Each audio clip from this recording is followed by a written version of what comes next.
ફળ મીઠું કરવા હાટું કેમિકલ નાખે બધા. આના વિશે થોડુંક કહો ને. આ મોટો પ્રશ્ન બધા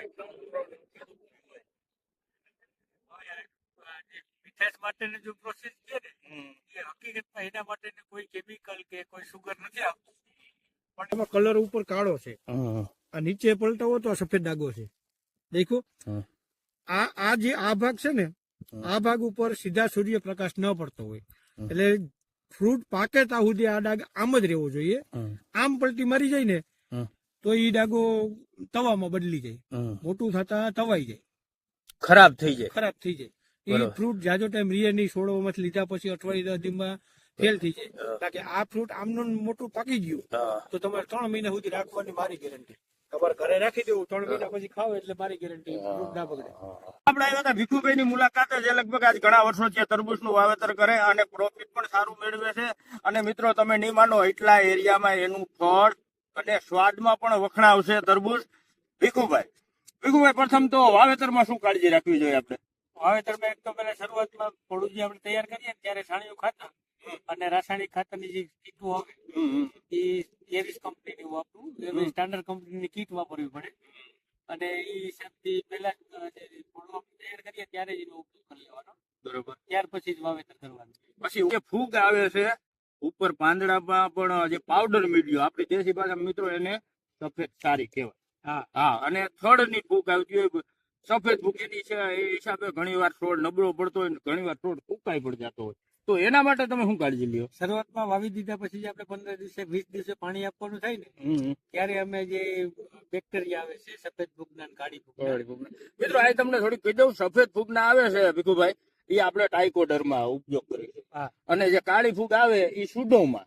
ભીખુભાઈ આમાં વોટર સોલ્યુબલ ખાતરનું મોટું મહત્વ હોય, તો એનું શેડ્યુલ જરાક અમારા ખેડૂત મિત્રોને સમજાવો ને. એ શેડ્યુલમાં એવું છે કે શરૂઆતના સ્ટેજથી ને જે લોકોનું આખે એક લીસ આવે કે એટલા દિવસો પછી આ વોટર સોલ્યુબલ દેવાનું, એટલા દિવસો પછી આ વોટર સોલ્યુબલ દેવાનું. એ હિસાબથી ઉભો થાય, વહેલું કડક થઈ જાય પછી મધમાખી ઓછી આવે.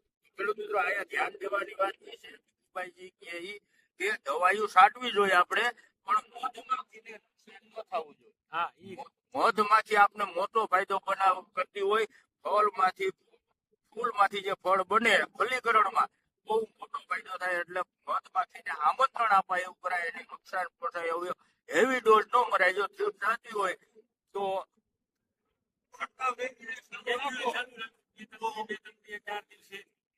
નોર્મલ દવાથી કંટ્રોલ છે. ફળ માખી કે એના માટે તમે શું બિસ્કીટો આવે રાખવા માટે ડબ્બામાં, એ બિસ્કીટો અમુક અંતરે રાખી દઈએ તો સોનભાઈ બને ઓછી આવે. આપણે એરિયામાં તો નથી આવતી, એનું કારણ છે કે આપણે કઈ ફળ ફૂલ વાળા ઝાડ જ નથી કોઈ જગ્યા ઉપર, એટલે આપણે એટક જ ઓછો થઈ.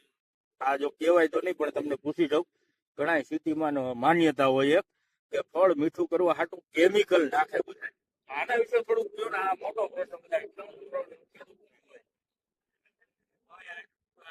મીઠાશ માટેની જો પ્રોસેસ છે ને એ હકીકતમાં એના માટે કોઈ કેમિકલ કે કોઈ સુગર નથી આવતું, પણ એના જે ખાતરો આપણે પાઈએ ને એ ખાતરો પાવાના જે ટાઈમ ટેબલ છે ને એ તમે એકદમ જાળવી રાખો તો ફળ મીઠું થાય. તો વોટર સોલ્યુબલ તો ભીખુભાઈ આપણે કોઈ નુકસાન થવાનું નથી. તો આ એક અફવા સમજી ને કે આ હજી માર્કેટમાં સુગર નામનું કે કોઈ મીઠાશ પકડે એવું કોઈ કેમિકલ પાવાથી જો ફળ મીઠું થતું હોય એવું કેમિકલ મારી નજર પડશે એટલા વર્ષોથી. હું તો બહુ એટલા વર્ષોથી વાવું છું. હું તો બહુ સમજાવતો ખેડૂત મિત્રો, તમે સાંભળી લીધું. અને લગભગ આજકાલની તરબૂચની ખેતી નથી કરતા, વર્ષોથી આ કરે અને ફળ એકદમ મોટું ને મીઠું બનાવે. તો આ વાત તમે મનમાં કાઢી નાખજો કે ફળ મીઠું કરવા હાટું કોઈ કેમિકલ વપરાય. હા, વોટર સોલ્યુબલ વપરાય તો એનાથી કોઈ આપણે નુકસાન થતું નથી. આ જે આ વેલો છે એમાં 1-2 ફળ ખાવા દેવા, એના માટે વિશે શું કરે? આ લોકો જે તાઇવાન તરબૂચમાં કંપની વાળા એમ કે છે કે એક વેલો તમને એક દી મતલબ અને એક વેલો ઓછામાં ઓછો તમને 4 થી 5 કિલો વજન આપે એવું ફળ દેતું હોય તો એક ફળમાં તમને પૈસા મળે, પ્રોફિટ મળે. અને વધારે ફળ રાખો તો ફળની સાઈઝમાં ફેરફાર પડી જાય, નાનું પડી જાય, બરોબર સાઈઝ ના પડી જાય. પછી એક બીજો પ્રશ્ન છે, જે ફોર્મ્યુલા છે તમને અલગ અલગ જીનિસ મળે હર કંપનીની ફોર્મ્યુલા અલગ અલગ દાખલા તરીકે તમારે સલ્ફર લેવું છે નકરું સલ્ફર મળે છે મળે છે મળે છે. નકરું મેગ્નેશિયમ લેવું છે નકરું મેગ્નેશિયમ મળે છે તો તમારે જેટલું જરૂર હોય વીઘાના હિસાબથી એટલું તમે અલગ અલગ બધું લઈને વાડીએ મિક્સ કરી દબાવો પછી એકની માટે થઈને તમારે આખું થેલી લેવી ને એના માટે બીજા બે ત્રણ જરૂરિયાત એ તમારે નાખવા પડે તો એના કરતા તમારે જે જરૂર હોય એ લ્યો. પછી ભીખુભાઈ તમે 3-4 વર્ષ થયા તરબૂચ વાવો બરોબર તો કેટલો ખર્ચ આવે અને કેટલું પ્રોફિટ આપે આ તરબૂચ એના વિશે થોડી હવે આપણે છાણિયું ખાતર ને રાસાયણિક ખાતર બિયારણ ને દવા ને વોટર સોલ્યુબલ ખાતરો ને મજૂરી એ બધું હિસાબ કરો ને તો ડ્રીપ તમારી પાસે હોય તો 20 થી 22 હજાર રૂપિયા ખર્ચો આવે વીઘે. 16 ગુઠાનો વીઘાની વાત થઈ ખેડૂત આ 16 ગોટાના ડ્રીપ વીઘા ઘરની હોય તો ડ્રીપ ઘરની હોય તો ડ્રીપ ના 22 થી 25,000 આપણે ખર્ચ કરવાનો જેમાં પેપર આવી જાય બિયારણ આવી જાય અને શિયાળામાં વાવો તો તમને વીઘે 4 થી 5 ટન નું ઉત્પાદન આપે.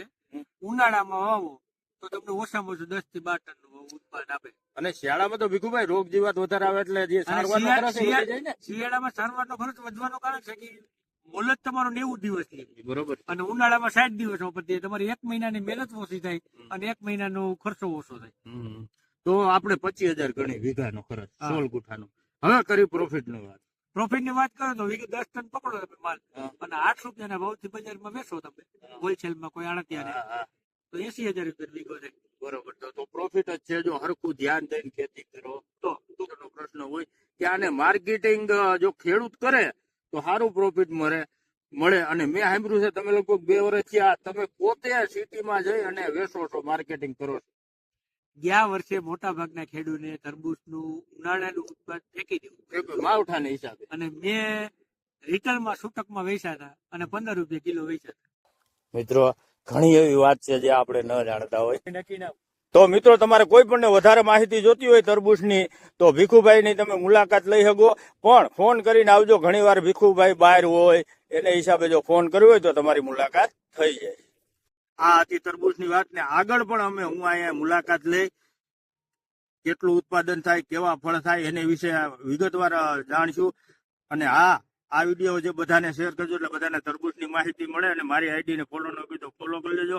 મળીશું પાછા એક અલગ જ વિષયમાં. તાલગી બધાને.